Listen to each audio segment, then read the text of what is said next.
Hello everyone, welcome back to my YouTube channel. ಎಲ್ಲರೂ ಆರಾಮಾಗಿ safe ಆಗಿದ್ರೆ ಅಂತ ಭಾವಿಸ್ತೀನಿ. ನಾನು ಕೂಡ ಆರಾಮಾಗಿ ಸೇಫ್ ಆಗಿ ಇದ್ದೀನಿ. ಪಾಪು ನೆನ್ನೆ 2 o'clock ಮಲ್ಕೊಂಡಿದ್ದಾನೆ. ಇವತ್ತು ನಾನು ಅದೇ ಬಟ್ಟೆಯಲ್ಲಿದ್ದೆ. ನೆನ್ನೆ ಈವ್ನಿಂಗ್ ಸ್ನಾನ ಮಾಡಿದ್ನಲ್ಲ, ಸೊ ಇವಾಗ ಸ್ನಾನ ಮಾಡಬೇಕು. ಇವಾಗ ಆಫ್ಟರ್ನೂನ್ ಆಗಿದೆ, ಸ್ನಾನ ಮಾಡಿಲ್ಲ.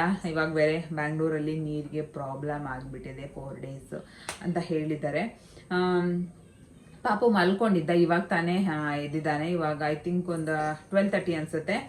ಇವಾಗ ಪಾಪುಗೇನಾದ್ರೂ ಸ್ವಲ್ಪ ಮಾಡಿ ತಿನ್ಸೋಣ ಅಂತ ಅಂದ್ಬಿಟ್ಟು ಇವಾಗ ಕಿಚನ್ಗೆ ಬಂದಿದ್ದೀನಿ.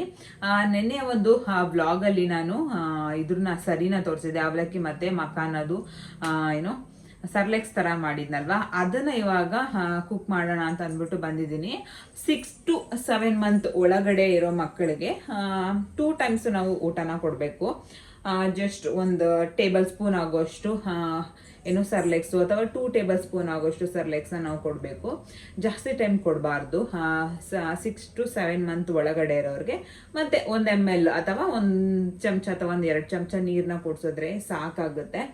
ಇವಾಗ ಅದನ್ನು ಮಾಡ್ತೀನಿ. ಮತ್ತು ರಾಗಿ ಸರಿ ಮತ್ತು ಸೆರ್ಲ್ಯಾಕ್ಸು ಈ ಥರ ಮನೇಲಿ ಹೋಮ್ ಮೇಡು ಅಥವಾ ನಿಮ್ಗೆ ಯಾವುದು ಅನುಕೂಲ ಆಗುತ್ತೆ ಅದನ್ನು ನೀವು ಬೈ ಮಾಡ್ಬೋದು. ಸ್ವಲ್ಪ ಚೆನ್ನಾಗಿರೋದನ್ನ ನೋಡಿ ಬೈ ಮಾಡಿದ್ರೆ ಆಗುತ್ತೆ.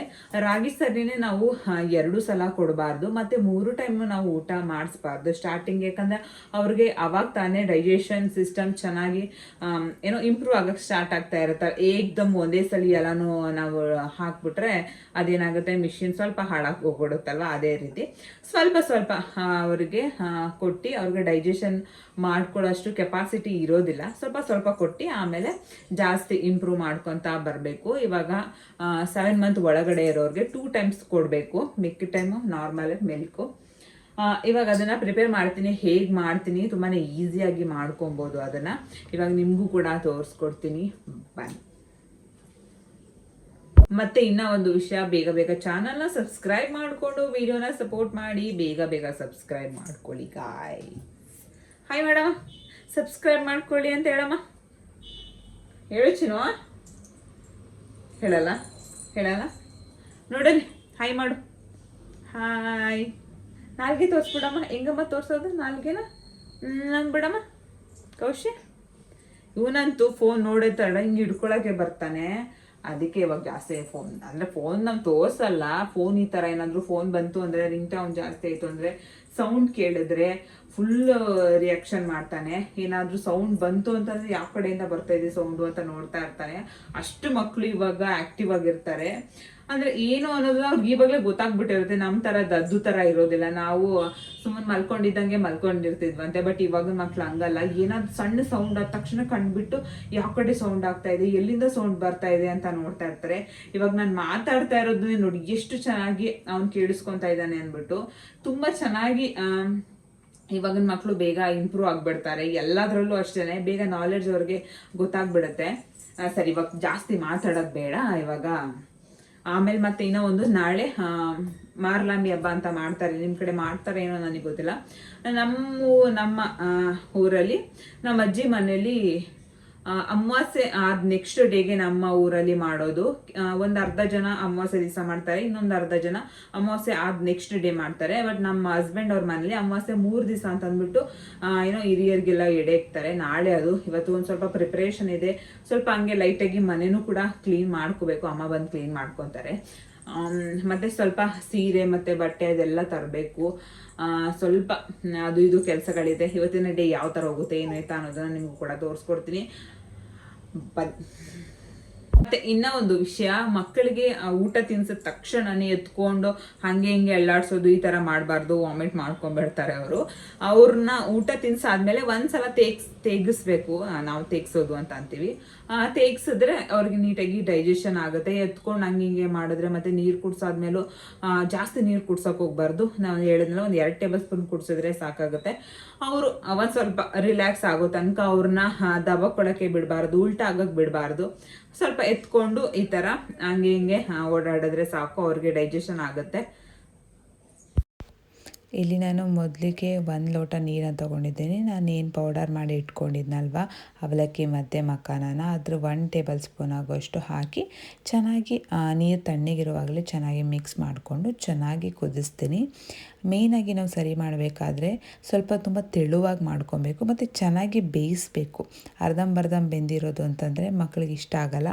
ಆಮೇಲೆ ಮತ್ತು ಹೊಟ್ಟೆ ನೋವು ಬರೋ ಚಾನ್ಸಸ್ ಇರುತ್ತೆ. ಅದರಿಂದ ಒಂದು ಸ್ವಲ್ಪ ಬೆಲ್ಲನ ಹಾಕಿ ಮತ್ತು ಚೆನ್ನಾಗಿ ಬೇಯಿಸ್ಕೊಂಡ್ರೆ ಮುಗೀತು. ಇವಾಗ ಅರ್ಧಂಬರ್ಧ ಬೆಂದಿರೋ ಫುಡ್ ಅಂದರೆ ನಮಗೇ ಒಂಥರ ಹೊಟ್ಟೆ ನೋವು ಬರೋ ಥರ ಫೀಲ್ ಆಗುತ್ತೆ.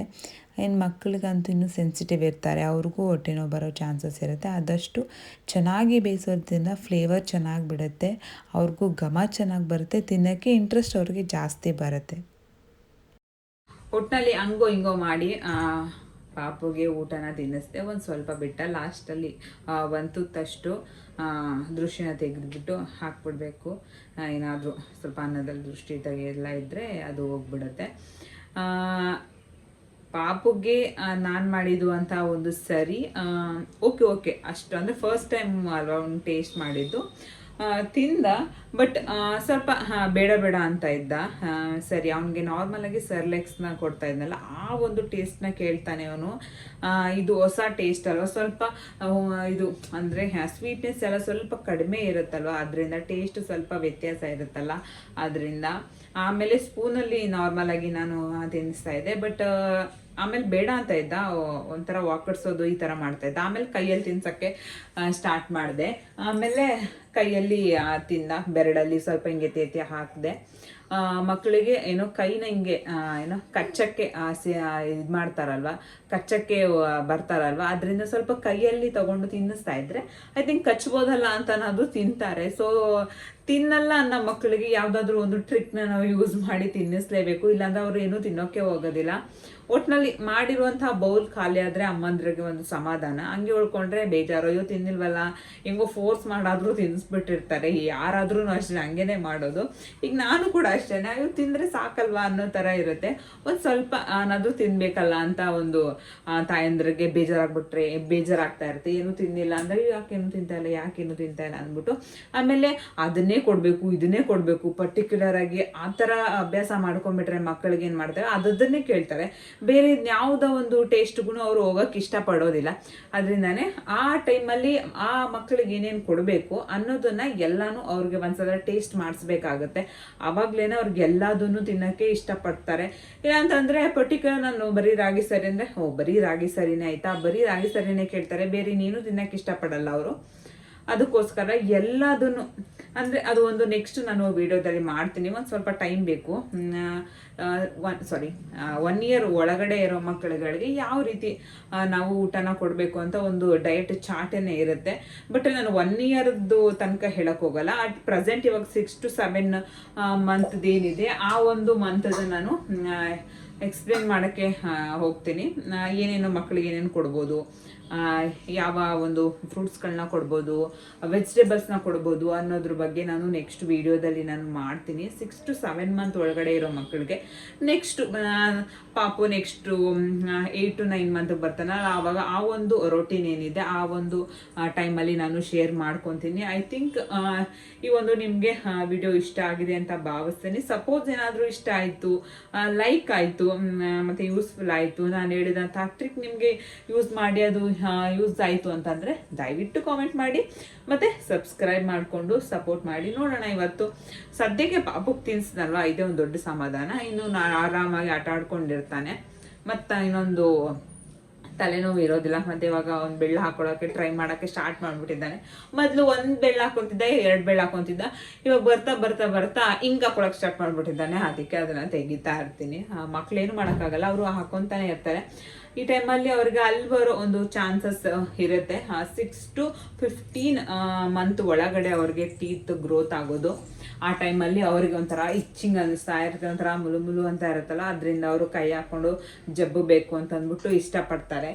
ಇಲ್ಲಾಂದರೆ ನಮ್ಗೆ ಏನು ಸಿಗುತ್ತೆ, ನಮ್ಮ ಬಟ್ಟೆನೂ ಹಾಕೋತಾರೆ, ನಮ್ಮ ಕೈ ಹಾಕೋತಾರೆ, ಏನು ಸಿಗುತ್ತೆ ಅದನ್ನು ಹಾಕೊಂಡು ಇದು ಮಾಡ್ತಾ ಇರ್ತಾರೆ. ಮತ್ತು ಇನ್ನೂ ಒಂದು ವಿಷಯ, ಮಕ್ಕಳು ಮಲ್ಕೊಂಡಿರೋನ್ನ ಎಬ್ಬಿಸಿ ಊಟ ತಿನ್ನಿಸ್ಬಾರ್ದು, ಮತ್ತು ಎದ್ದಿದ ತಕ್ಷಣವೇ ಊಟ ತಿನ್ನಿಸ್ಬಾರ್ದು. ಅವರು ತಿನ್ನೋಕ್ಕೆ ಇಷ್ಟಪಡೋದಿಲ್ಲ, ಆ್ಯಕ್ಟಿವ್ ಆಗಿರೋದಿಲ್ಲ. ಸ್ವಲ್ಪ ಆಕ್ಟಿವ್ ಆದ ನಂತರ ನಾವು ಅವ್ರಿಗೆ ಊಟನ ತಿನ್ನಿಸ್ಬೇಕಾಗುತ್ತೆ. ಮತ್ತು ಇದು ಒಂದು ಪ್ರಾಬ್ಲಮ್, ಎದ್ದ ತಕ್ಷಣ ತಿನ್ಸೋಕೆ ಸ್ಟಾರ್ಟ್ ಮಾಡಿಬಿಡ್ತಾರೆ, ತಿನ್ನೋದಿಲ್ಲ ಅಂತ ಅದೊಂದು ಬೇರೆ ಅಮ್ಮಂದ್ರಿಗೆ ಒಂದು ತಲೆನೋವು ಬಂದ್ಬಿಡುತ್ತೆ. ಸ್ವಲ್ಪ ಅವರು ಆಕ್ಟಿವ್ ಆಗಲಿ, ಅದಾದ ನಂತರ ಊಟನ ತಿನ್ಸಿದ್ರೆ ಅವ್ರು ಆರಾಮ್ಸೆ ತಿನ್ಬಿಡ್ತಾರೆ. ಮಲ್ಕೊಳ್ಳೋ ಮೂಡಿದ್ರು ಅವರು ಊಟ ತಿನ್ನೋದಿಲ್ಲ, ಬೇಡ ಅಂದ್ಬಿಟ್ಟು ತಳ್ಬಿಡ್ತಾರೆ.